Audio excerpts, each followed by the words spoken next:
तो आज का जो टॉपिक है, टॉपिक यह मार्कर चाहिए। टॉपिक जैसा कि कल आप लोगों को डिसाइड भी था, बहुत ही महत्वपूर्ण टॉपिक है सामाजिक न्याय एवं समावेशी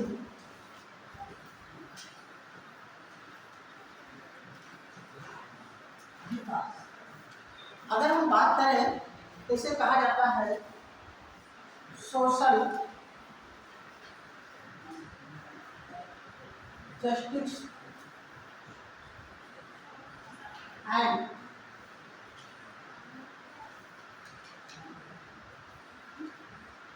इंक्लूसिव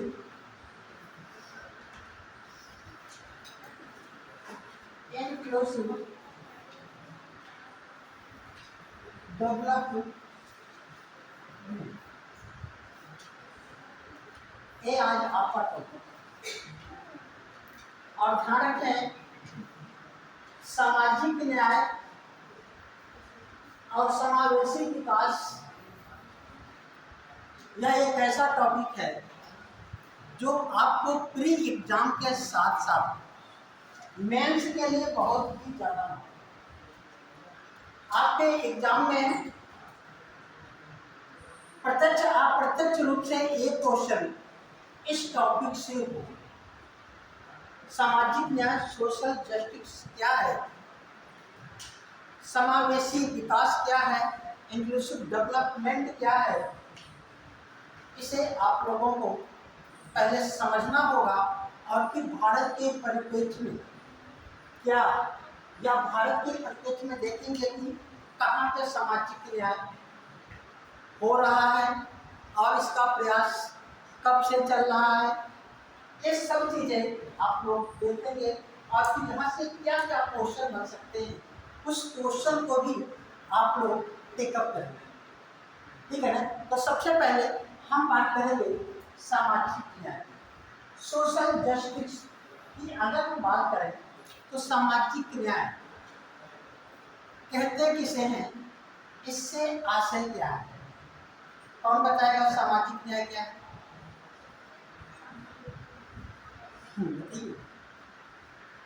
ऐसी व्यवस्था जहाँ पे सभी को बराबर हक मिले और जो वंचित लोग हैं उनको भी ऐसे अधिक ध्यान दी जाए जिससे वो अपनी मूलभूत आवश्यकताएं पूरी कर सकते हैं और कर सकते हैं। चलिए, कुछ लोगों के मन में आना कि सामाजिक विकास या सामाजिक न्याय तब होगा जब सभी लोगों की स्थितियां बराबर हो जाए, सभी लोगों को की आय एक समान हो जाए,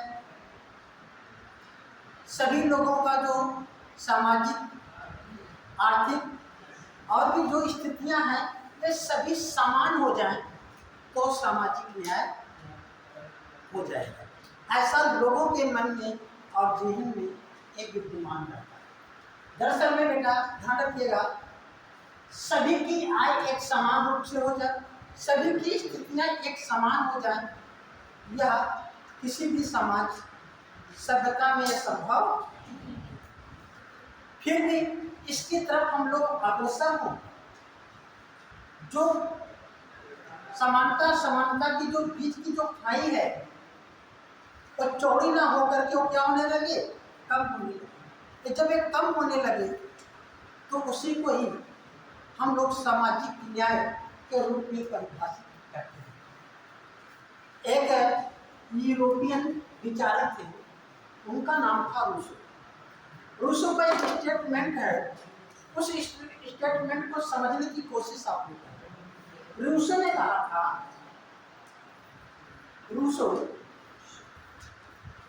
रूसो ने क्या कहा था, इस चीज को ध्यान में रखिए। रूसो ने कहा कि कोई भी व्यक्ति इतना अमीर नहीं होना चाहिए कि वह दूसरों के जीवन को नियंत्रित करे। क्या कोई व्यक्ति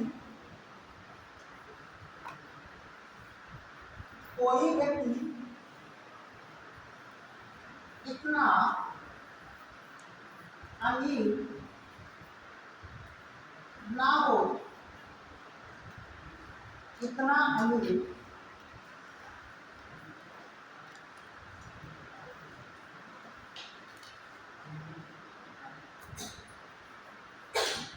ना हो कि वह दूसरे व्यक्ति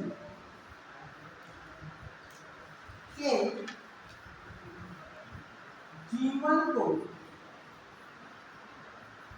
नियंत्रित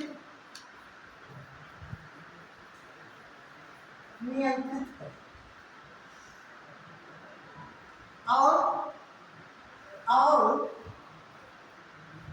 इतना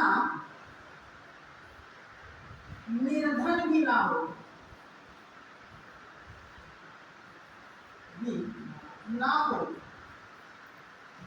कि उसे अपने आप को बेचने के लिए मजबूर होना हो,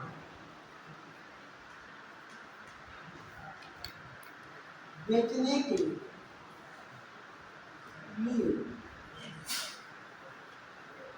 मजबूर होना हो।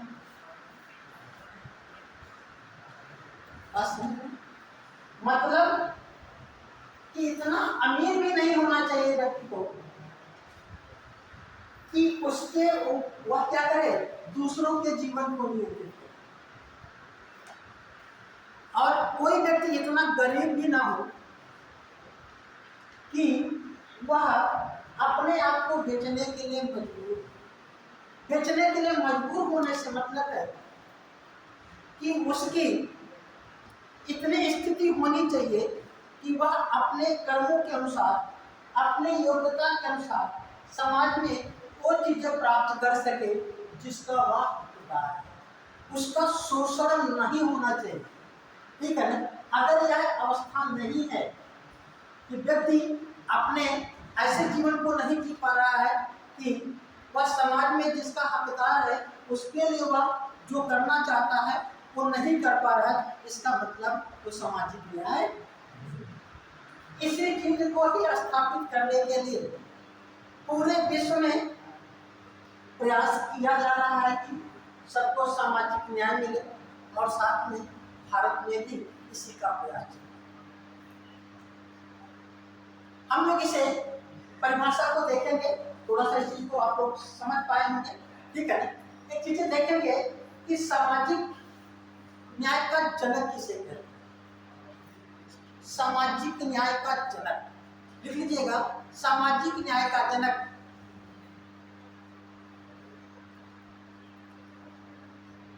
लुइगी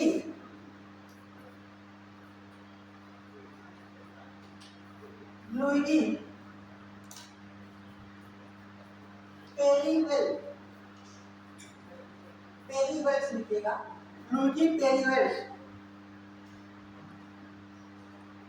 पेरीरेल्ली लिखिएगा, सॉरी रेल्ली लिखिएगा बेटा, लुइगी पेरीरेल्ली, वेल्स नहीं, लुइगी पेरीरेल्ली को कहा जाता है, लुइगी पेरीरेल्ली को सामाजिक न्याय का जनक कहा जाता है।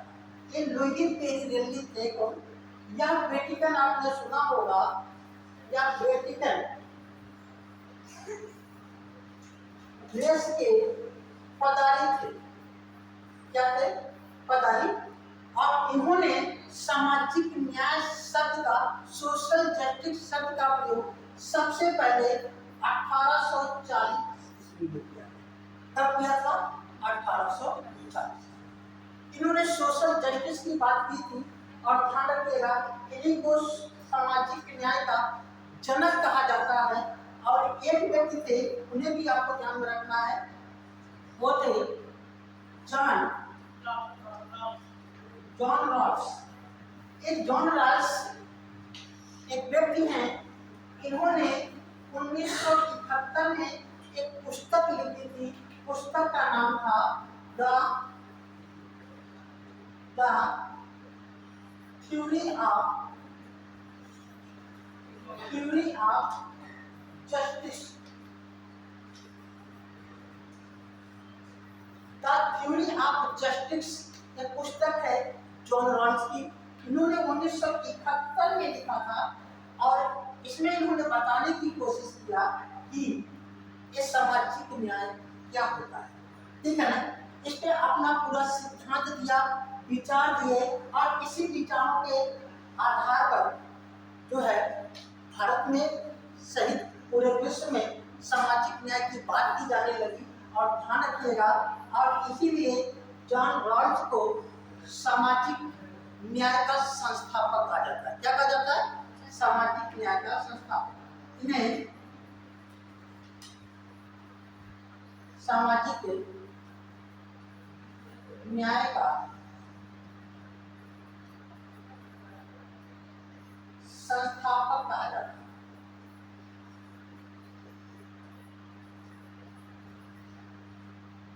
किसे? John Rawls. अब बात आती है कि सामाजिक न्याय से संबंधित हमारे देश में कुछ जो प्रबुद्ध लोग रहे हैं उनके क्या विचार हैं, और उनके विचारों को आप लोग समझेंगे तभी आप समझ पाएंगे कि हमारे संविधान में भी सामाजिक न्याय को स्थापित करने की पूरा प्रयास किया गया है। ठीक है ना। तो सबसे पहले हम देख लें कि भारत में सामाजिक न्याय की बातों को किन लोगों ने किस रूप में प्रदर्शित किया। बहुत से ऐसे विचारक हैं जैसे महात्मा गांधी हैं, स्वामी विवेकानंद हैं, पेरियार हैं, डॉक्टर भीमराव अंबेडकर हैं, ज्योतिबा फूले हैं। इन सभी लोगों का एक विचार था जो सामाजिक न्याय से संबंधित था। ये सभी लोग सामाजिक न्याय की बात करते थे। इन सभी लोगों के सामाजिक न्याय में कुछ थोड़ी सी मूलभूत अंतर दिखाई देते हैं, उसे ही आपको समझना है, क्योंकि उसी को उठा करके आपके एग्जाम में मेंस में स्टेटमेंट के रूप में दे दिया जाएगा और उसे आपको व्याख्या करना पड़ेगा। ठीक है ना। तो उसके विचारों को आप लोगों को समझना है। सबसे पहले लिखिएगा, महात्मा गांधी के अनुसार सामाजिक न्याय। महात्मा गांधी के अनुसार सामाजिक न्याय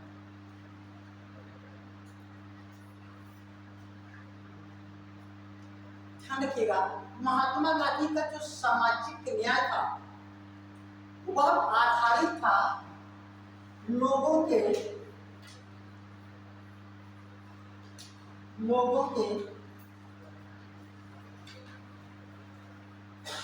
अधिकतम लाभ के आधार, लोगों के अधिकतम लाभ के आधार पर इनका जो है यह सामाजिक न्याय क्या था, ये लोगों के अधिकतम, इनका ही विचार था महात्मा गांधी का कि देश में समाज में सभी लोगों का समान रूप से विकास होना चाहिए। देखिएगा, महात्मा गांधी के अनुसार समाज में सभी लोगों का अधिकतम विकास होना चाहिए।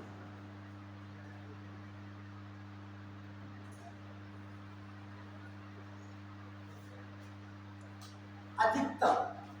और उनका एक सिद्धांत था सर्वोदय सिद्धांत। लिख लीजिएगा, महात्मा गांधी के सर्वोदय सिद्धांत में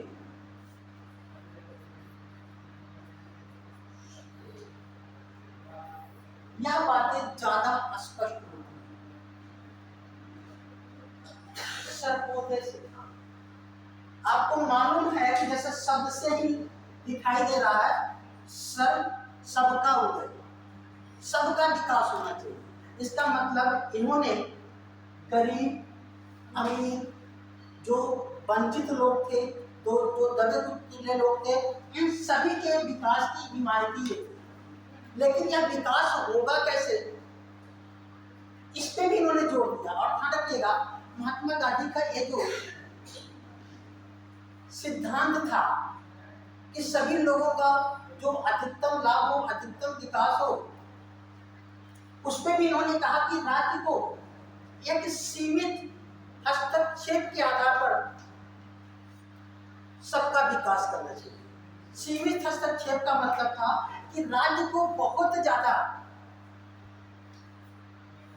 सामाजिक न्याय को स्थापित करने के लिए या सभी लोगों को विकास में शामिल करने के लिए बहुत ज्यादा हस्तक्षेप नहीं, बल्कि थोड़ा हस्तक्षेप होना चाहिए। सीमित हस्तक्षेप की बात करते हैं, ठीक है ना, ज्यादा हस्तक्षेप की बात नहीं। अच्छा, इससे क्या था, इससे यह था कि सरकार की यही लायबिलिटी होनी चाहिए कि जो वंचित वर्ग है उसे क्या सुविधाएं उपलब्ध होंगी, कैसे होंगी। शायद यही रहा होगा कि एक उस पर सरकार काम करे और बाकी लोगों को छोड़ दे। सभी लोगों की विकास की जिम्मेदारी अगर सरकार ले लेगी तो यह सभी लोगों के विकास को संभव नहीं है कि कर पाए। तो इसलिए महात्मा गांधी का ये जो सिद्धांत था, ठीक है ना, तो जो सर्वोदय सिद्धांत था, सभी लोगों के उदय की बात थी। और दूसरी चीजें, सरकार की सीमित हस्तक्षेप क्या था। दोनों चीजें क्लियर हो गई, ठीक है ना। चूंकि ये सभी बेंच के ज्यादा तो करीब के विषय है और उस पर बहुत लंबी क्लास खींची जाएगी, तो मेन चीजों को आपको ध्यान में रखना है। इसके बाद अगर हम बात करें स्वामी विवेकानंद की, क्या स्वामी विवेकानंद, स्वामी विवेकानंद के विचार। स्वामी विवेकानंद इस समाज में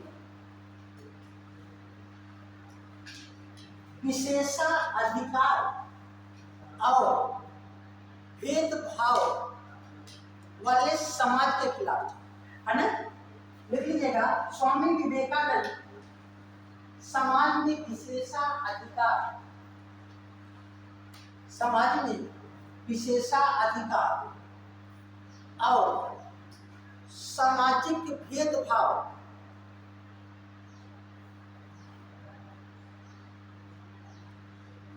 के खिलाफ थे।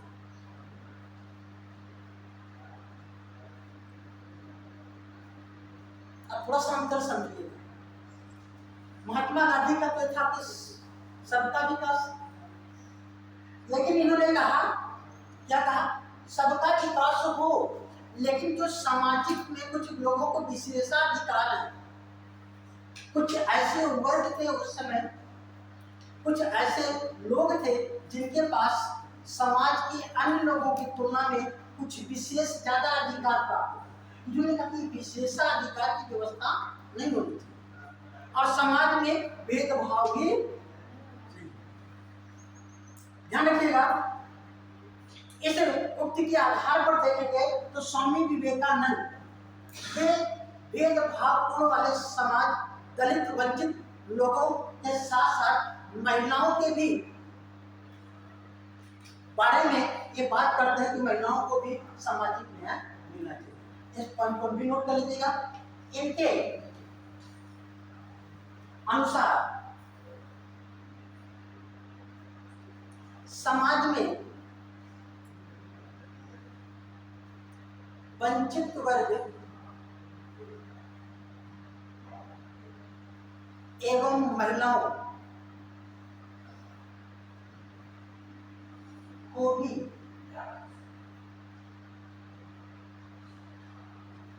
समाज में हिस्सेदारी बढ़ानी चाहिए।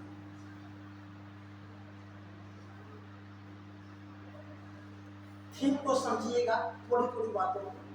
इसके बाद आप देखिएगा जो सबसे ज्यादा महत्वपूर्ण है, ठीक है ना, जो एक आधुनिक समय में विचारधारा बनती जा रही है, वह है डॉक्टर भीमराव अम्बेडकर का सामाजिक।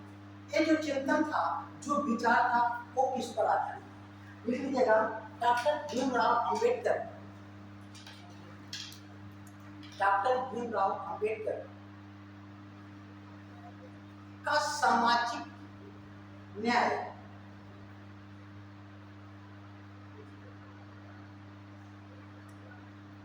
दलितों वंचितों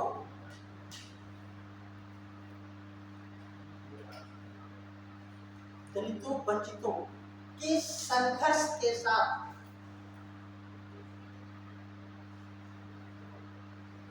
उन्हें स्वतंत्रता एवं समानता उपलब्ध कराना।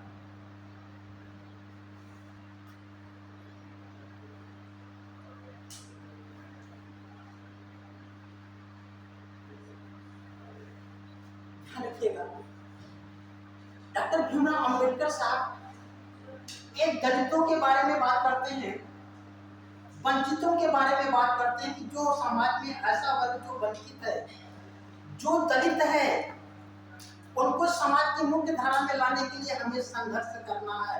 आपको भी संघर्ष करना। उन्होंने इस बात को पर ज्यादा जोर दिया और उनका जो विचार था डॉक्टर भीमराव अंबेडकर साहब का, वो था स्वतंत्रता, समानता और भाईचारा पर। देखिएगा, इनका विचार स्वतंत्रता, समानता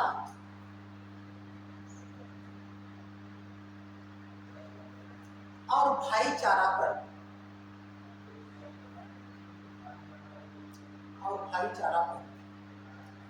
आधारित था।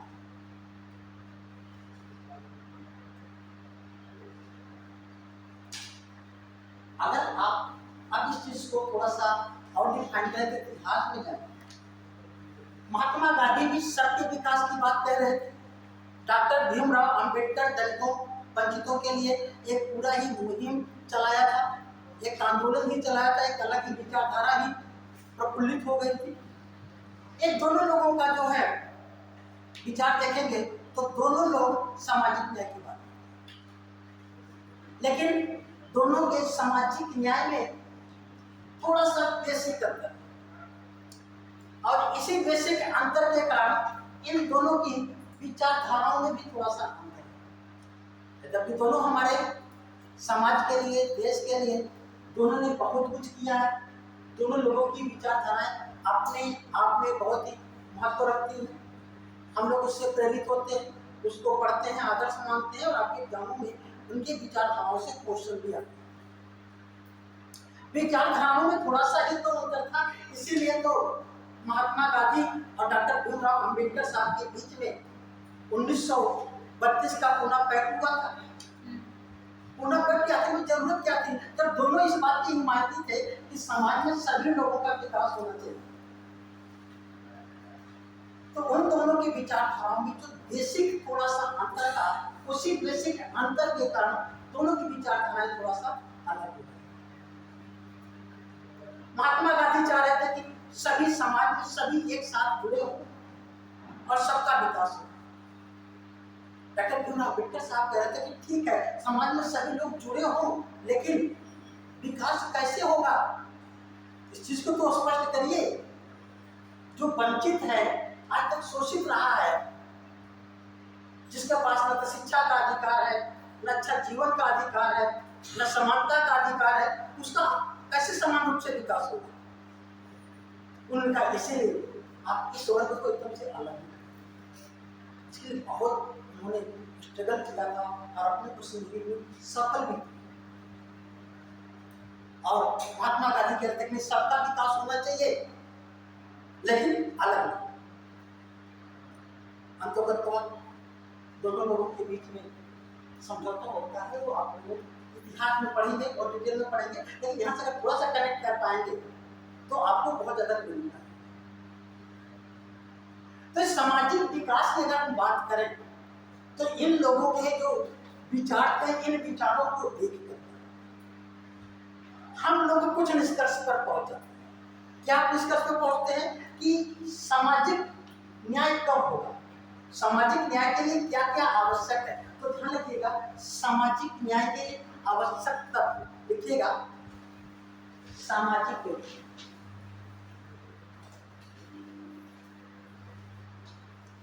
न्याय के आवश्यक तत्व क्या क्या होने चाहिए जिससे कि सामाजिक न्याय हमको दिखाई दे। सबसे पहले तो स्वतंत्रता,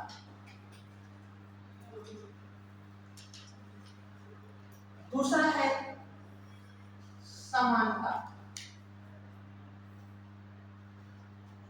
क्या है समानता, तीसरा अगर हम देखें तो भाईचारा,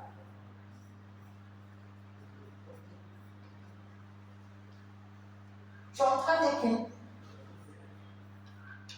तो मानवाधिकार,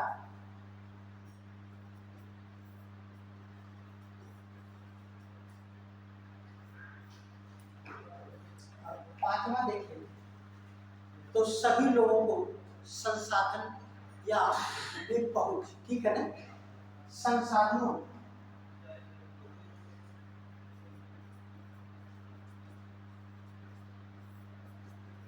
तक पहुंच। मतलब जो संसाधन है वो सभी लोगों में समान रूप से वितरित है। अगर ये कुछ चीजें हमको किसी भी समाज में दिखाई देती है तो हम कह सकते हैं कि क्या है वहां पे सामाजिक न्याय की वह क्या हो रहा है वहां, ठीक है ना। अगर इन लोगों के विचारों को हम लोग देखें, ठीक है ना, तो एक दृष्टिगोचर होता है कि स्वतंत्रता हो, समानता हो, भाईचारा हो, मानवाधिकार हो, ठीक है, संसाधन तक पहुंच, या आप इसे कह सकते हैं सहभागिता, सहभागिता, सभी लोगों की समान रूप से हर क्षेत्र में भागीदारी बढ़े तो सामाजिक न्याय स्थापित। ध्यान रखिएगा। फिर हम वहीं पे आते हैं जो रूसों का अपना विचार, ठीक है ना, मतलब इस समय वो चीजें उपलब्ध हो, ठीक है ना, लेकिन इतनी भी ना हो कि किसी का कोई व्यक्ति किसी का क्या करे, को नियंत्रित करे, शोषण करे, या इतना भी कम ना हो कि वह खुद ही दूसरों से शोषित हो। फिर इसके बाद वह अपनी योग्यता और क्षमता के आधार पर उन सब चीजों को प्राप्त करने का हकदार हो जिसका कि वह जिसको चाहता है, तभी सामाजिक न्याय व्यवस्था। बातें समझ में आ रही है। और इस सामाजिक न्याय की बात अगर हम करें तो विचारधारा के जो लोग थे, इन लोगों के विचारों से ही हमारा संविधान निर्मित हुआ है और उस संविधान में स्पष्ट रूप से दिखाई देता है,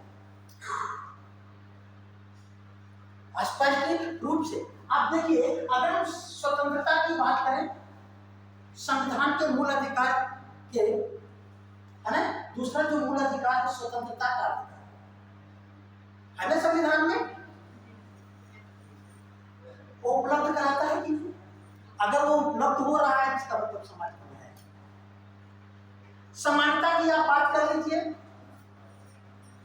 संविधान के मूल अधिकार का भाग एक जो है, संविधान में जो मूल अधिकार है, कितने प्रकार के मूल अधिकार? 6 प्रकार। पहला मूल अधिकार क्या है? समता या समानता का अधिकार अनुच्छेद 14, 15, 16, 17, 18। आप सबको उठा करके देखिए, समानता की बात करता है। अगर ये बात करता है तो क्या होगा? सामाजिक न्याय तो ही उपलब्ध कराता है। विधि के समक्ष समता, कानून के सामने सभी क्या होगा? समान। विधियों का समान संरक्षण, ये तो है ना। पहला तो अनुच्छेद 14 है, विधि के समक्ष समता एवं विधियों का समान संरक्षण। अनुच्छेद 15,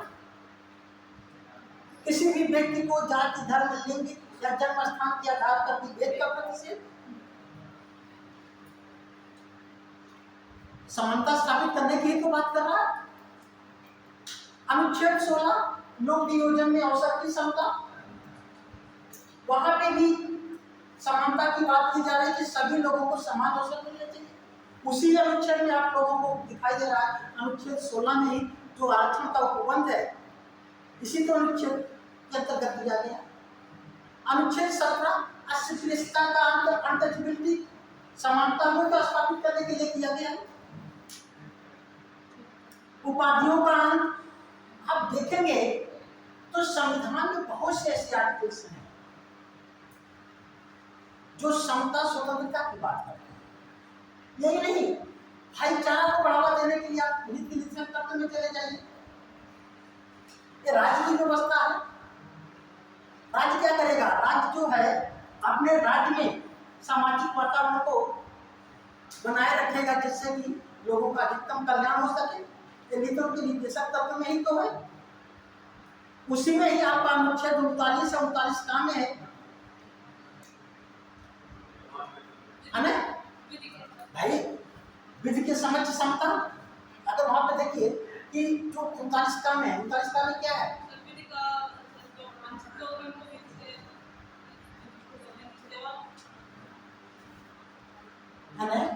कमजोर वर्गों के लिए क्या किया गया है? जो है कानूनी विधिक सहायता की बात करता है।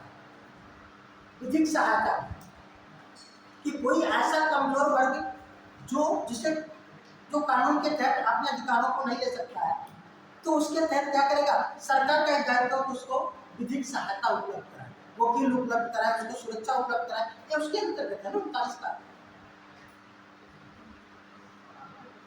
है ना? सामान्य न्याय एवं निःशुल्क विधिक सहायता, एक पूरा स्टेटमेंट है। ठीक है, आप देखेंगे ये सब चीजें हमारे संविधान के और भी आर्टिकल्स में SC ST आयोग, उसी के लिए तो किया गया है सामाजिक न्याय जिससे उपलब्ध हो। महिला आयोग, अन्य पिछड़ा वर्ग आयोग, ये सभी क्या बता रहे हैं?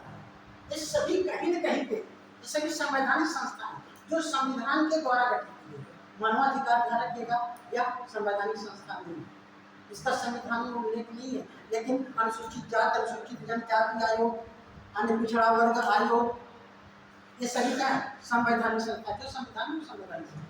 ये को हमारा मुद्दा नहीं, हमारा तो क्या है? आर्थिक मुद्दों पर बात। लेकिन ये चीजें आपको वहां पे ध्यान में रखनी, ठीक है? अगर आप उसको करेक्ट कर पाएंगे तो आपको लिखने में बहुत आसानी होगी। जितना चाहे उसको दिल खोल करके लिखिए, निबंध बना करके लिखिए, 250 शब्दों में लिखिए, 200 शब्दों में लिखिए। और ध्यान रखिएगा, आपके मेंस के एग्जाम में डायरेक्ट इनडायरेक्ट घुमा फिरा करके क्वेश्चन लिखिए। अब हम बात करते हैं भारत में देश की स्वतंत्रता के बाद ये जो है सामाजिक न्याय को स्थापित करने के लिए कहां से प्रयास किया गया, क्या क्या चीजें दिखाई देती है। और इसी सामाजिक न्याय को हम लोग ये भी देखेंगे कि समावेशी विकास, what is that inclusive development is the part of sustainable development. Inclusive development, ध्यान रखिएगा, यह जो सतत विकास है उसका एक कंपोनेंट के रूप में देखा है। मेन कॉन्सेप्ट क्या है? सतत विकास क्या है? Sustainable development. हम लोग उसकी बात करेंगे, उससे पहले हम लोग ये देख लें कि इसकी शुरुआत कहाँ से कैसे की जाती है, ठीक है ना? अगर हम देखें देश की स्वतंत्रता के बाद संविधान लागू हो जाता है, और संविधान लागू होने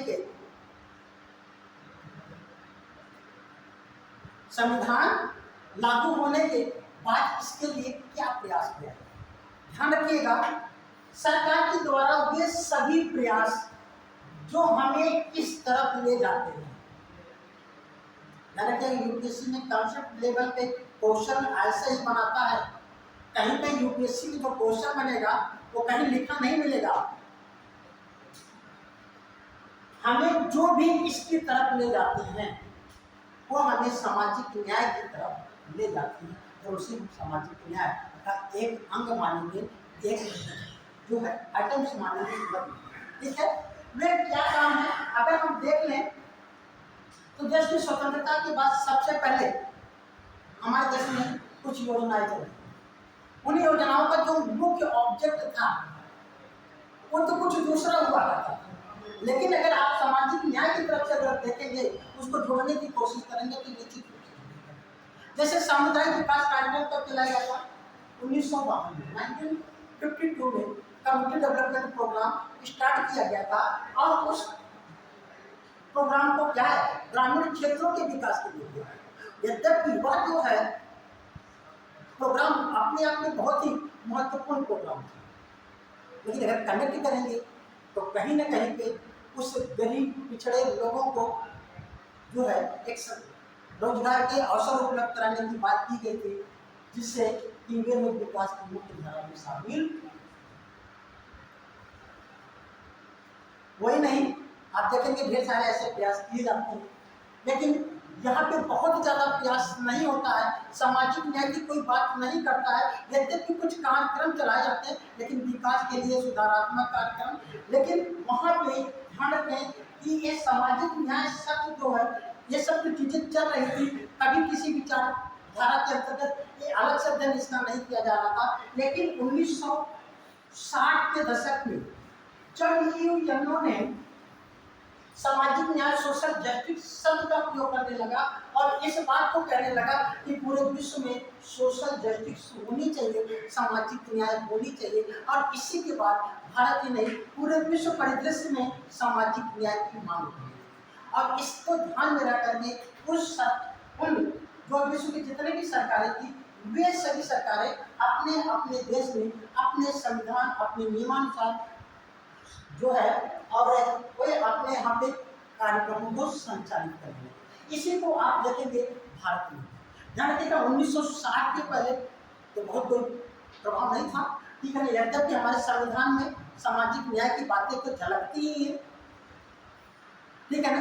फिर अगर हम देखें इस पर कब ज्यादा महत्वपूर्ण ये जो है फोकस हुआ होने लगेगा, जब 1960 में यूएनओ इस बात को कह रहा था, और 1971 में जॉन राल्स ने जब अपनी पुस्तक दी होगी द थ्योरी ऑफ जस्टिस, ये पूरे विश्व में एक बार फिर से लोग अध्ययन किए होंगे और फिर जस्टिस की बात होगी।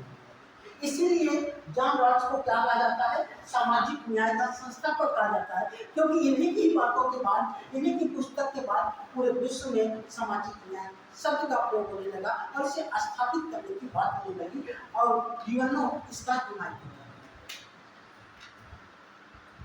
आप और भी आगे देखेंगे 1960-70 के दशक में खूब चर्चाएं हुई, 80 के दशक में, लेकिन 1990 के दशक की अगर हम बात करें, 1990 से लेकर के 2000 तक, तो सामाजिक न्याय एक तरीके से बहुत ही अपनी मजबूत स्थिति में अपने आप को स्थापित करने लगा था और भारत में इसका प्रभाव। अब देखिएगा 1980 के ही दशक में, 1980 में ही पहली बार जो है मंडल कमीशन का गठन किया गया था, जो पिछड़े वर्गों के लिए आरक्षण की बात करता है। कहीं न कहीं जो कुछ ऐसे लोग थे जो वंचित थे, उन वंचितों को समाज के जो है विकास की मुख्य धारा में शामिल करने की बात की गई। 1900 आप देखिएगा 1989 में भारत सरकार के द्वारा असंगठित क्षेत्रों के लिए एक सामाजिक सुरक्षा कोष की स्थापना की गई। इसका मतलब असंगठित क्षेत्र जो कमजोर है, पिछड़ा है, जिसके बारे में कुछ बहुत ज़्यादा सरकार के द्वारा प्रावधान नहीं किया गया है, उसके लिए कोष बनाया जा रहा है, जिससे कि उसको सोशल सिक्योरिटी उपलब्ध हो पाए। जब सोशल सिक्योरिटी सामाजिक सुरक्षा उसको उपलब्ध होगी, तभी तो उसके पास सामाजिक न्याय होगी। इसी दौरान आप देखेंगे 1978 में अनुसूचित जाति अनुसूचित जनजाति आयोग का गठन किया गया, अनुच्छेद 338 के तहत। अब देखेंगे 1991 में अन्य पिछड़ा वर्ग आयोग बनाया गया। 1992 में आप देखेंगे 92 में राष्ट्रीय मानवाधिकार आयोग बनाया गया। राष्ट्रीय मानवाधिकार आयोग 92 में लाया गया, 93 में अपने अस्तित्व में आया। 92 में लेकिन राष्ट्रीय महिला आयोग आ गया था। मतलब 91, 92, 93 ये वो दौर था जहां पे सामाजिक न्याय की मांग बहुत तेजी से। और सुप्रीम कोर्ट को 1992 में एक आदेश देना पड़ा था, ठीक है ना, कि जो कमजोर या जो वंचित लोग हैं उनके लिए आप क्या काम कर रहे हैं। सरकार को कहा गया, आदेशित किया गया था। सरकार ने 1992 में एक योजना चलाई थी, सामाजिक सहायता। जबकि सामाजिक सहायता कार्यक्रम कोई कार्यक्रम नहीं था, कोई प्रोग्राम नहीं था। आप बात समझ रहे हैं, कोई प्रोग्राम नहीं था, लेकिन इसी सामाजिक सहायता कार्यक्रम के तहत विधवाओं को पेंशन योजना, वृद्धों को पेंशन योजना, विकलांगों को पेंशन योजना, ये सब योजनाएं चलाई गई थी। किस बात को नहीं करता है, कहीं कहीं पे सोशल जस्टिस की ओर वो सब कार्य इंगित हो रहे थे, उन्मुख। और ध्यान रखें, वो जो दौर था 1992 में एक पंचवर्षीय योजना चलाई गई थी, जो देश की 8वीं पंचवर्षीय योजना के नाम से 1992 से 97। कोई बता सकता है कि 1992 से 97 में जो 8वीं पंचवर्षीय योजना चली थी उसका मुख्य विकास लक्ष्य क्या था? Anybody tell me what is the main goal of the 8th 5-year plan?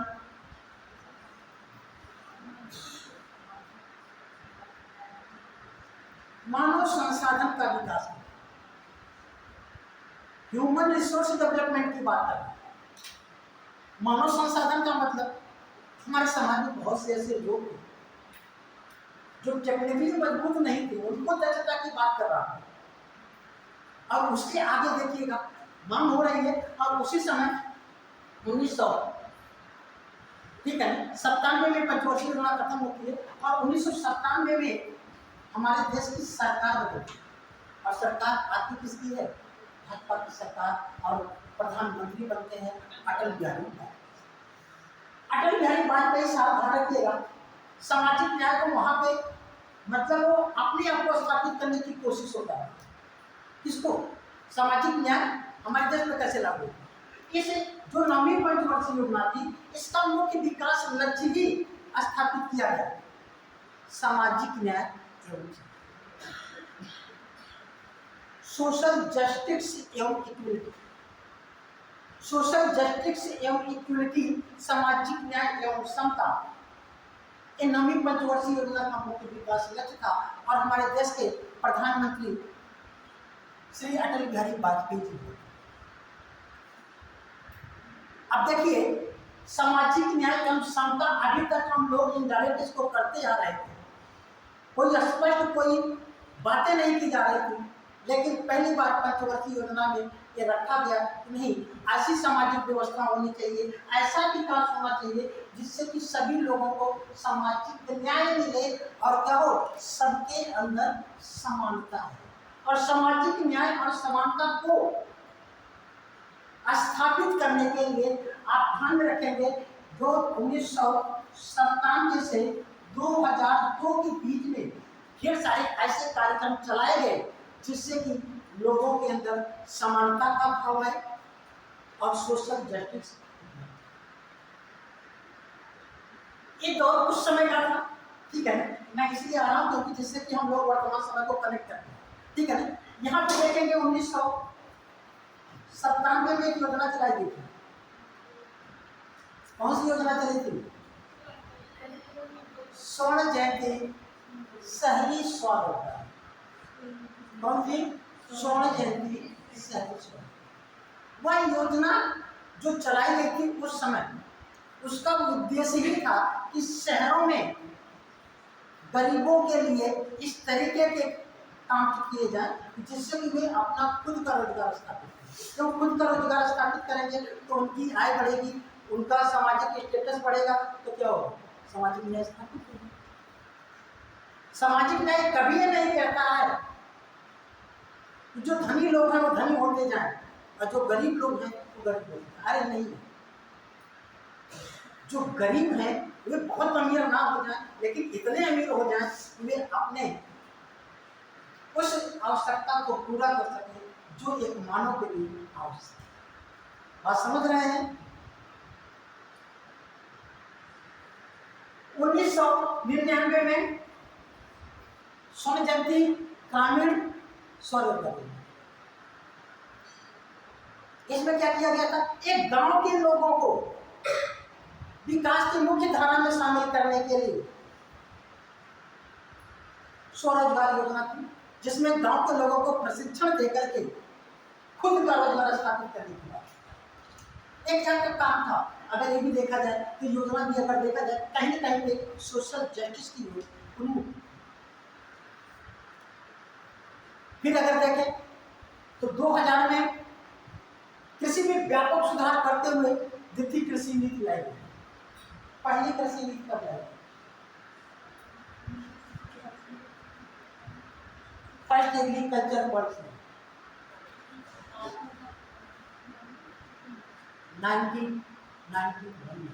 1991 में जब एलपीजी लागू हुआ था, उसके बाद ही हमारे देश में पहली बार कृषि नीति लाई गई। ठीक है ना, ध्यान रखिएगा। फिर क्या किया गया, जो है दूसरी जनसंख्या नीति लाई गई 2000 में, कि हमारे जो है देश की जनसंख्या का स्वरूप कैसा होगा, हम क्या चाहते हैं, तभी तो सोशल जस्टिस होगा कुछ। 2001 में संपूर्ण ग्रामीण रोजगार योजना चलाया गया। सब पढ़े सब बढ़े, सब शिक्षा अभियान चलाया गया। किस लिए? जिससे कि सोशल जस्टिस स्थापित, सोशल जस्टिस स्थापित।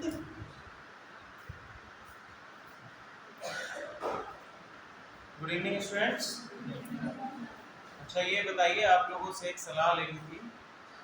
मंडे से आप लोगों की क्लासेस अगर मॉर्निंग की शिफ्ट में रखी जाएं तो कितने लोग सहमत हैं? हाथ ऊपर करिए।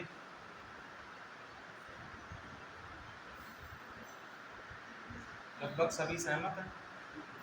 मॉर्निंग में 10 बजे से 10 बजे या 10:30 बजे से आप लोगों की क्लासेस रहेंगी, और वो 3 घंटे की क्लासेस। और 3 क्लासेस के कितने लोग पक्ष में हैं? 3 क्लासेस में ज़्यादा लोग नहीं। ठीक है, अभी 2 चलाते हैं, फिर देखेंगे 3 कर पाएंगे उसको या नहीं कर पाएंगे। ठीक है, तो मंडे से आप लोगों की क्लासेस सुबह रहेंगी। ओके, ठीक, थैंक यू।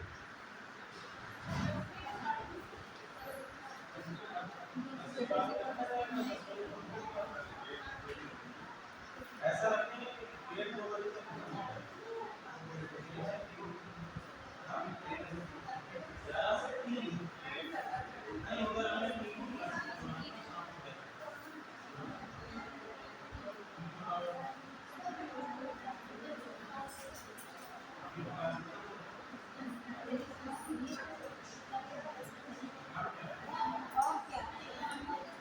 ठीक सर,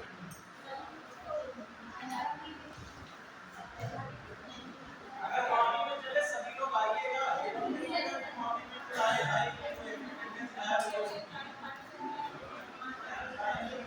चलिए आ जाइए समझ। ठीक है, हम लोग बात कर रहे थे समझ, सोशल जस्टिस की भी कि इसे वॉइस आ रही है ना, ठीक है ना। चलिए, तो मेरा कहना था कि जो नवीन पंचवर्षीय योजना थी, उस पंचवर्षीय योजना में ढेर सारी ऐसे काम किए गए जो सामाजिक न्याय को स्थापित करते, इसकी तरफ कार्य करने की कोशिश की जाने लगी। उसका कुछ रीजन यह था कि भारत ही नहीं बल्कि पूरे विश्व में एक ऐसी हवा चल ही रही थी कि सभी जो देश हैं वे अपने देश में अपने नागरिकों के लिए सामाजिक न्याय की व्यवस्था करें। ठीक है ना, जो ऐसे लोग हैं जो वंचित हैं, जो पिछड़े हैं, जो पिछले हैं, जो नहीं विकास की मुख्य धारा में शामिल हो पाए, उनको विकास की मुख्य धारा में शामिल ले। बात समझ में आ रही है? फिर इसके बाद अगर आप देखेंगे कि नवीन पंचवर्षीय योजना के बाद 10वीं पंचवर्षीय योजना आ रही है। उस 10वीं पंचवर्षीय योजना का मुख्य विकास लक्ष्य कौन बताएगा? 10वीं पंचवर्षीय योजना का कार्यकाल 10वीं पंचवर्षीय योजना का टाइम का हमने पढ़ाया है और मुझे याद भी है कि कौन कौन पढ़ा, ठीक है ना, ये भी याद है। ठीक, तो ध्यान रखिएगा। इसका मतलब अगर एक दो लोगों की आवाज़ आ रही है तो केवल वही व्यक्ति पढ़ रहा है, क्यों नहीं, ठीक है ना। तो ध्यान रखिएगा इसका समय कब से कब तक था, 2002 से 2000। अभी हमने 9वीं को बताया था 1997 से 2002, तो 10वीं तो उसके बाकी होगा 5 साल में, खत्म। ऐसे भी जोड़ लेते, ठीक है। अभी 11वीं भी अगर पूछे तो 2007 से 2012, 12वीं पूछे तो 12 से 17, 12 भी पूछे, ठीक है। इस पंचवर्षीय योजना का main object what is the main object of the 5-year plan? कोई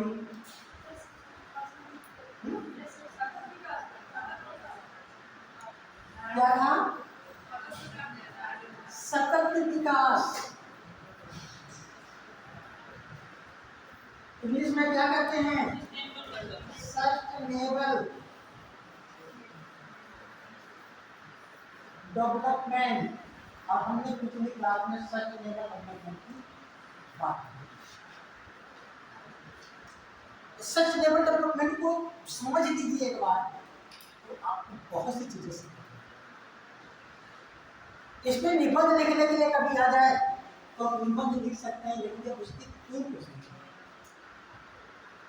सस्टेनेबल डेवलपमेंट का अर्थ ही है कि जो है ऐसा विकास जो भविष्य के ऊपर, इसका मतलब इसे हम लोग और भी नामों से जानते हैं। इसे कौशली विकास, पर्यावरणीय विकास, निर्वहनी विकास, कई नामों से इसे कहा जाता है, लेकिन इंग्लिश में केवल एक ही शब्द का प्रयोग होता है, सस्टेनेबल। ऐसा विकास जो भविष्य के ऊपर ना किया जाए, अर्थात प्राकृतिक संसाधनों का समुचित उपयोग, जिससे आने वाली पीढ़ी के लिए समस्या ना उत्पन्न हो, ऐसे ही विकास को हम लोग सस्टेनेबल कहते हैं। और ध्यान रखिएगा जो समावेशी विकास है, जो सामाजिक न्याय है, अगर हम सामाजिक न्याय की बात करें तो सामाजिक न्याय कहीं न कहीं पे सस्टेनेबल डेवलपमेंट के अंतर्गत भी ऐसा विकास होना चाहिए जिसमें सभी लोगों की बात, ठीक है। और इसी को बहुत ज़्यादा अच्छे से स्पष्ट करने के लिए हमारे देश में 10वीं पंचवर्षीय योजना के बाद 11वीं पंचवर्षीय योजना आती है, और 11वीं पंचवर्षीय योजना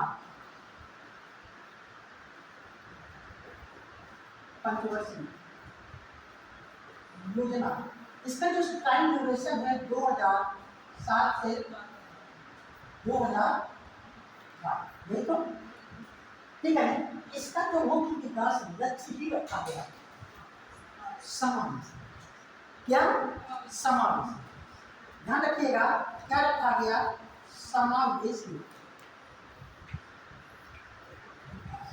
अभी तक तो हम विकास जो कर रहे हैं वो कहीं न कहीं पे सामाजिक न्याय को स्थापित करने के लिए कर रहे हैं। अब उस सामाजिक न्याय का दायरा इतना बढ़ता है कि अब इसको मेन ऑब्जेक्ट ही रख दिया गया समावेशी। समावेशी विकास और सामाजिक न्याय में थोड़ा सा देखिएगा दोनों के बीच में कितना नजदीक का समावेशी विकास किसे देखिएगा। समावेशी विकास इंग्लिश में कहते हैं इंक्लूसिव डेवलपमेंट। क्या कहते हैं बेटा? इंक्लूसिव।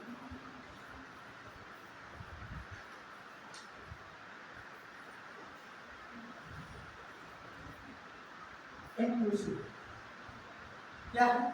समावेशी। समावेशी विकास से मतलब लिख लीजिएगा। समावेशी विकास से आशय ऐसे विकास से है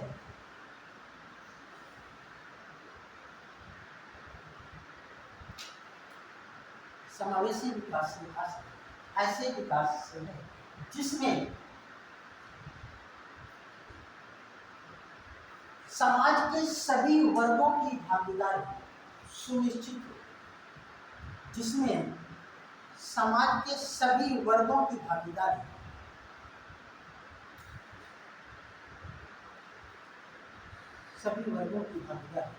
सुनिश्चित, अर्थात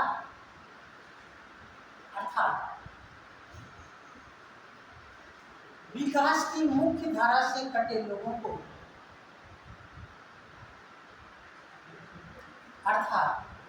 विकास की मुख्य धारा से कटे लोगों को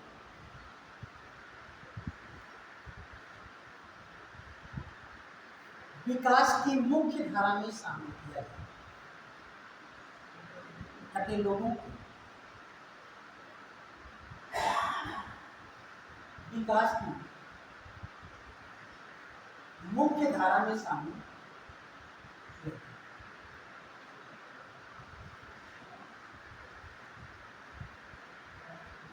ठीक है, ध्यान रखिएगा। इसका मतलब ये हुआ कि ऐसा विकास हो जिसमें सभी लोगों की भागीदारी। ऑब्जेक्ट ही हो गया। अभी तक तो प्रयास चल रहा था, अब उसी प्रयास को मेन गोल में कन्वर्ट दिखाई देगा। ऐसा विकास हो जिसमें सभी लोगों की भागीदारी सुनिश्चित हो, अर्थात विकास की मुख्य धारा से कटे लोगों को भी विकास की मुख्य धारा में शामिल। विकास की मुख्य धारा से कटे लोग कौन?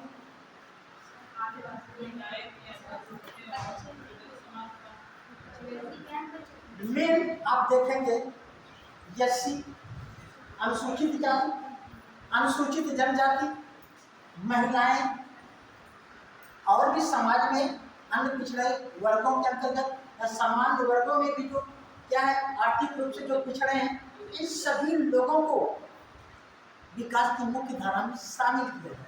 और विकास की मुख्य धारा में शामिल करने के लिए इसमें जब गोल निर्धारित किया गया तो इसके लिए भी प्रयास क्या प्रयास किया जाएगा कि आप देखेंगे कि ग्रामीण पंचवर्षीय योजना में जितने भी योजनाएं चलाई, जो भी काम किए गए, वो सभी कहीं न कहीं पे समावेशी विकास की योजना। जैसे आप देखेंगे कि 2007 में एक योजना चलाई गई थी, ठीक है ना, जिसका नाम था, ठीक है, राष्ट्रीय बीमा योजना। क्या था? राष्ट्रीय। यह योजना क्या थी? इसके तहत राज्य में सभी लोगों को जो गरीबी रेखा के नीचे जीवन यापन कर रहे थे, उनको सरकार के द्वारा प्रदान किया जाता। 2008 में एक सामाजिक सुरक्षा कोष की स्थापना की। 2008 में सामाजिक सुरक्षा कोष, सोशल सिक्योरिटी फंड। इस सोशल सिक्योरिटी फंड क्यों बनाया गया? दरअसल में असंगठित क्षेत्रों के लिए, असंगठित क्षेत्रों में जो अत्यंत पिछड़े थे, उनको सामाजिक सुरक्षा कैसे उपलब्ध है? क्योंकि जब तक सामाजिक सुरक्षा उपलब्ध नहीं होगी तब तक उनका विकास कैसे होगा, सभी लोगों का विकास कैसे होगा? तो ध्यान रखिएगा, असंगठित क्षेत्र किसे कहते हैं? कौन बताएगा? संगठित, असंगठित। हमारे देश में जितनी भी कार्यशील जनसंख्या है, कार्यशील जनसंख्या का मतलब जो काम करेगा, वो किस आयु वर्ग से? 15 से लेकर के 19। ये जो कार्यशील जनसंख्या, उस कार्यशील जनसंख्या का ध्यान रखिएगा, 92% असंगठित क्षेत्र में हो और 8% संगठित। मतलब 92% असंगठित क्षेत्र में काम करती है और 8% ओनली संगठित क्षेत्र में काम। संगठित क्षेत्र का मतलब कि ऐसी वर्किंग पॉपुलेशन, ठीक है ना, जिसके पास जो काम करेंगे उसका अपना खुद का एक यूनियन है, उनका अपना एक संगठन है। और जिसके पास अपना यूनियन, अपना संगठन नहीं है, उन्हें असंगठित क्षेत्र के अंतर्गत। लेकिन इन दोनों में अंतर क्या है? आखिर में इससे लाभ क्या होगा? असंगठित, असंगठित। ध्यान रखिए, जिसके पास अपना यूनियन है सुरक्षा के लिए बातों को रख लेता है। हमारी ये मांगे हैं, इसको पूरी किया जाए, और अगर मांगे पूरी नहीं होंगी तो हड़ताल हो जाती है। वो तो अपनी बातें कर लेते हैं, उनके लिए सरकार मजबूर होकर के काम करती है। लेकिन इसके अंतर्गत जो जिनका संगठन नहीं है, जैसे जितने भी किसान हैं, सभी किसानों का संगठन नहीं है। यद्यपि हमारे देश में किसानों का एक यूनियन है जो पूर्वोत्तर भारत और हरियाणा पंजाब में ज़्यादा मजबूत स्थिति में दिखाई देता है। यहाँ के भी लोगों को उसमें शामिल करने की बातें की जा रही है। कभी भी सरकार जब अपनी बातों को रखना होता है तो यूनियन काम करता है, लेकिन क्या वह यूनियन हर जो है किसान के तक पहुँच गया है? नहीं। वो अपनी मांगे कुछ रखते हैं किसानों का, लेकिन पूरे देश के किसानों का कभी प्रतिनिधित्व नहीं करते हैं। जब कोई दावा करते हैं, हाँ, एक तो ऐसा करती तो साथ में जितने भी ठेलिया पे काम करने वाले हैं, जितने फेरी लगाने वाले हैं, जितने फुटपाथ पे काम करने वाले हैं, जितने वर्कर हैं, इन सभी का कोई यूनियन है? क्या कोई हड़ताल कर सकता है? कोई अपनी मांगों को जबरदस्ती रखा सकता है? जो मिल गया ठीक, जो नहीं मिला तो इनके लिए, इनको भी अगर समाज को धारा में शामिल करना है तो इनके लिए भी काम करना होगा। इनकी इनकम को, इनके रिसोर्स को, इनके जीवन स्तर को इस लेवल को उठा करके लाना होगा कि जिससे कि ये अपने सभी कार्यों को अच्छे से कर सके, जिसके लिए हकदार। कई ऐसी योजनाएं चलाई गई, जैसे हमने कहा कि 2011 में NDNILM दीनदयाल अंत्योदय योजना, national NRLM national rural livelihood mission 2011, NULM एक चलाया गया था, कब? 2013 में। ये सभी कहीं न कहीं पे ये पहले की जो योजनाएं थी उनको मोडिफाई करके समाज के और भी वर्गों को इसमें लाने की कोशिश की। आज जितनी भी योजनाएं चल रही हैं उन योजनाओं में आपको दिखाई देगा, जैसे नरेगा कार्यक्रम में महिलाओं के लिए हर योजनाओं में अनुसूचित जाति, अनुसूचित जनजातियों के लिए कुछ आरक्षण की व्यवस्था है, कुछ महिलाओं की व्यवस्था है, अल्पसंख्यकों के लिए भी बात करता है। तो सभी क्या है, कहीं कहीं समावेशी विकास की इंगित करता है। जितनी भी योजनाएं समावेशी विकास का अगर आपको कॉन्सेप्ट क्लियर हो जाएगा तो आपको जितनी भी योजनाएं उनको पढ़ करके उनके अंदर क्या प्रावधान है उसको देख करके आप ये बता सकते हैं कि यह समावेशी विकास को स्थापित करने का काम कर रहा है या समावेशी विकास। ध्यान रखिएगा, इस पर पूरा निबंध निम्नलिखित है, 600 वर्डों में आ सकता है। और आजकल समावेशी विकास बहुत ज्यादा हॉट टॉपिक है। समावेशी जब विकास की हम बात करते हैं, इंक्लूसिव डेवलपमेंट की बात करते हैं, इसमें कुछ विकास आने स्वाभाविक है। जब हम समावेशी विकास की बात करते हैं तो ध्यान रखिएगा, समावेशी विकास में भी कई प्रकार के समावेशन की बात की गई है। एक आता है व्यक्ति समावेशन।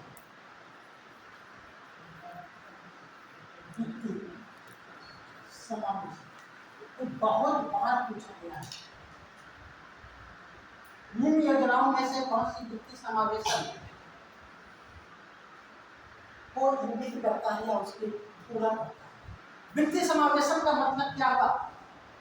ऐसी वित्त व्यवस्था जिसमें सभी लोगों की भागीदारी सुनिश्चित, ऐसी वित्त व्यवस्था जिसमें सभी लोगों की भागीदारी सुनिश्चित हो और वित्तीय समावेशन है। अब वित्तीय समावेशन को बढ़ाने के लिए सरकार के द्वारा खूब अभियान चलाया। इसके लिए आप देखेंगे कि 2014 में एक योजना चलाई गई थी, प्रधानमंत्री जन धन योजना। प्रधानमंत्री जन धन योजना के अंतर्गत क्या था कि ऐसे लोग जिनका बैंकों में खाता नहीं है उनका बैंकों में खाता खुला। उसमें कोई पैसे नहीं लग रहे थे, लेकिन सबका खाता खुलेगा। अगर खाता खुलेगा तो लोग आसानी से खाता खुल गया तो अपना पैसा वहां पे बचा करके रखेंगे। कभी इमरजेंसी पड़ेगी तो 10,000 रुपये तक उससे विड्रॉ भी कर सकते हैं, जनधन खाते से कर सकते हैं 10,000 रुपये। वो क्या बता रहा है? वो ये जो है जनधन योजना वित्तीय समावेशन की योजना। ऐसी सरकार के द्वारा ढेर सारी ऐसी योजना चलाई जो वित्तीय समावेशन की तरफ बढ़ता है। एक आपका है सेल्फ हेल्प ग्रुप, जैसे स्वयं सहायता समूह।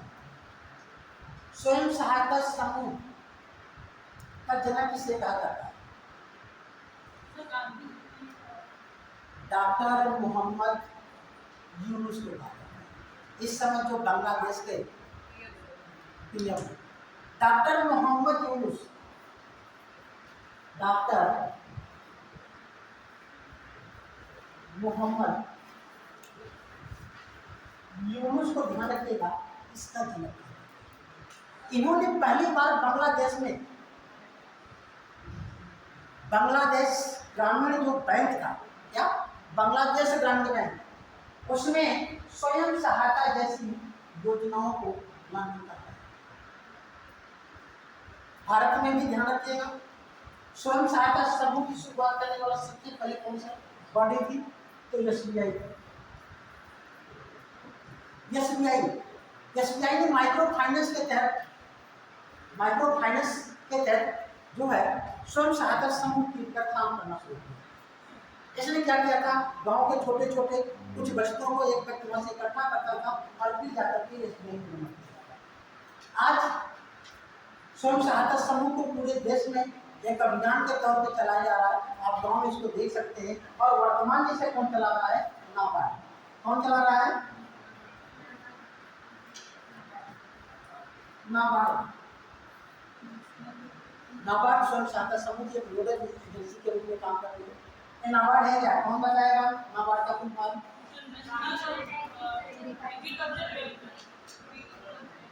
National bank for agriculture and rural development. स्थापना 12 जुलाई 1900। ये क्या है? कृषि और ग्रामीण क्षेत्रों के लिए ये काम करता है। बहरहाल स्वयं सहायता समूह समय किसी के रूप में काम करता है। हाँ, डॉक्टर मोहम्मद यूनुस को याद रखिएगा, क्योंकि ये इस समय बहुत हाईलाइटेड पर्सन हो गए हैं और कहीं के योगदान को कहीं न कहीं तो पूछ लिया जाए तो ऐसे पूछ सकता है इसके जनक कौन है। ठीक है। अच्छा, इसके अलावा जितने भी चीजें आप देखिए, वित्तीय समावेशन की अगर हम बात करें इसको समझिए। ऐसे ही अगर हम बात करें, ठीक है ना, कुछ और भी समावेशन की बात, वित्तीय समावेशन के साथ साथ अगर हम कहें सामाजिक समावेशन। सामाजिक समावेशन का क्या मतलब है? सामाजिक समावेशन के 250 वर्डों में लिखना है आपको। कॉन्सेप्ट को समझ आइए बेटे, कॉन्सेप्ट से एकदम भटकिएगा। ठीक है। सामाजिक समावेशन का मतलब वैसे ऐसी सामाजिक व्यवस्था जिसमें सभी लोगों की भागीदारी। सामाजिक समावेशन ऐसी सामाजिक व्यवस्था होनी चाहिए जिसमें सभी लोग रहते हैं। लेकिन क्या है, दिखाई देता है सभी लोग रह भी सकते हैं, नहीं भी रह सकते हैं। कुछ वर्ग के लोग अपनी एक समाज बना लिए, उसमें कोई दूसरा एंट्री करता है तो उसको किनारे कर देते हैं, निगलेक्ट करते हैं, डिवाइड करते हैं। होता है ना ऐसा? क्या यह समाज के लिए, देश के लिए शुभ संकेत है?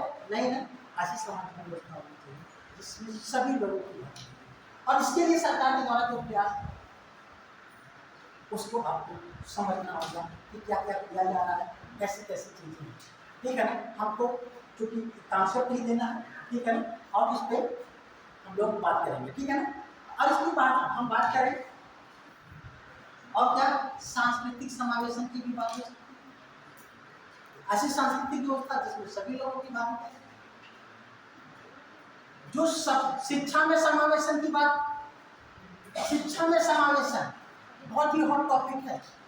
शिक्षा में समावेशन, ऐसी शिक्षा व्यवस्था जिसमें सभी लोगों की भागीदारी। ये जो यहाँ पे आप लोग बैठ करके पढ़ रहे हैं, ये शिक्षा में समावेशन का एक कंपोनेंट। मेरे से देखने आपको उठा करके लिखती थी, इस योजना के तहत समाज के सभी लोगों को समान रूप से शिक्षित करने का प्रयास किया जाए। शिक्षा में समावेशन, इसमें कोई लोग हैं नहीं भाई जो वंचित हैं शिक्षा व्यवस्था से, किसी भी वर्ग समुदाय से लोग बिलोंग करते हैं तो सब उसी कैटेगरी के। वंचित है तभी तो यहाँ पर बैठे। शिक्षा में यही नहीं, शिक्षा व्यवस्था में आप जो कमजोर हैं, जगह को चले हैं, तो उनके लिए आरक्षण की भी व्यवस्था है, छात्रवृत्ति की व्यवस्था है, हॉस्टल की व्यवस्था है। पहले शिक्षा में सभी की भागीदारी तभी तो सुनिश्चित होगी। बहुत से ऐसे बच्चे जिसमें यहाँ पर बैठे हैं, अगर उनको ये सुविधा का लाभ ना दिया गया था तो शायद वे लोग, ठीक है ना, IAS की कोचिंग करने में अच्छा नहीं, तो उसकी फीस व्यय करने में उनको बड़ी समस्या है। तो क्या वो समझ सकते थे क्या शिक्षा में समावेशन हो सकता है? सरकार का प्रयास, हम लोग भी अपने स्तर से जो भी हो सकता है, हर चीज को जब समझते हैं तो उसे करने की कोशिश करते हैं, क्योंकि यह भी तो देशभक्ति है, राष्ट्र के लिए करना। अपने अपने स्तर से लोग करते हैं, ठीक है।